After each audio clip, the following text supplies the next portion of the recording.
एक जमात के ऊपर मुकदमा होने लगा और कई और जमातें जो नमस्ते में थी या सरकार टॉपल करने में थी, उन जमातों का जिक्र इस अफसाने में नहीं हुआ। मैं प्रपोज करता हूं कि हम सबको एक माफीनामा देना चाहिए। शुक्रिया उपसभापति महोदय। हाँ।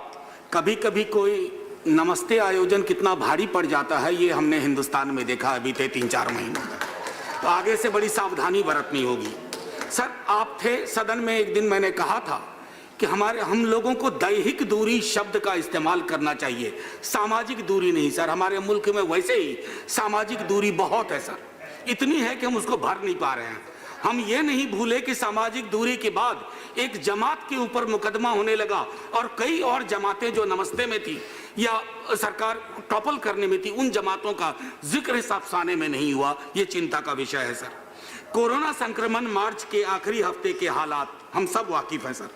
लॉकडाउन हुआ, मैं माननीय मंत्री महोदय से जानना चाहूंगा क्या यह व्यक्तिगत निर्णय था या सामूहिक निर्णय था, क्योंकि हमारे यहाँ कैबिनेट सिस्टम है।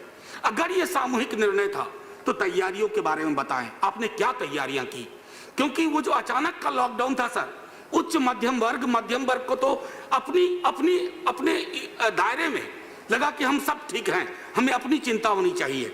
हम बाकी से भूल गए कि जिनकी चिंता होनी चाहिए थी वो हमारी चिंताओं से गायब हो गया। अभी मजदूरों का जिक्र हो रहा था जो अलग अलग राज्यों में अलग अलग राज्य से आके काम करते हैं सर। मेरा मानना है, अभी बीते दिनों सदन में कहा गया कि कोई आंकड़ा नहीं है सर। सर ये मजदूर भाई आंकड़े नहीं है सर, ये किसी के पिता हैं, किसी की कोई माँ है, बेटा है सर। अगर आपके पास आंकड़े नहीं है इसका मतलब आपके अंदर दीदार करने की क्षमता नहीं है, नजर पैदा नहीं कर पा रहे हैं आप। 5 समृद्धि के टापुओं के निर्देश पे आपकी सरकार चल रही है और असमानता के महासागर में गोते लगाने वालों की कोई जिक्र नहीं है सर।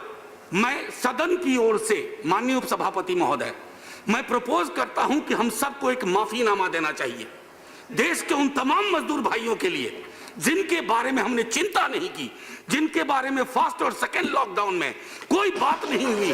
थर्ड लॉकडाउन के बाद जब छवियां बिगड़ने लगी तो अचानक से हमने कहा कि ये क्या हो रहा है। ये माननीय उपसभापति महोदय, मैं अपने दल की ओर से निजीकरण और बाजारीकरण के खिलाफ हमेशा रहा।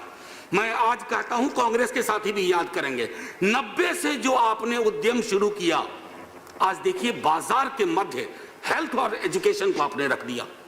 आपके पब्लिक हेल्थ इंफ्रास्ट्रक्चर ने जो काम किया जिस जज्बे के साथ, उसको सलाम करिए और अपनी आर्थिक प्रस्थापनाओं पर पुनर्विचार करिए पब्लिक हेल्थ इंफ्रास्ट्रक्चर को लेकर के।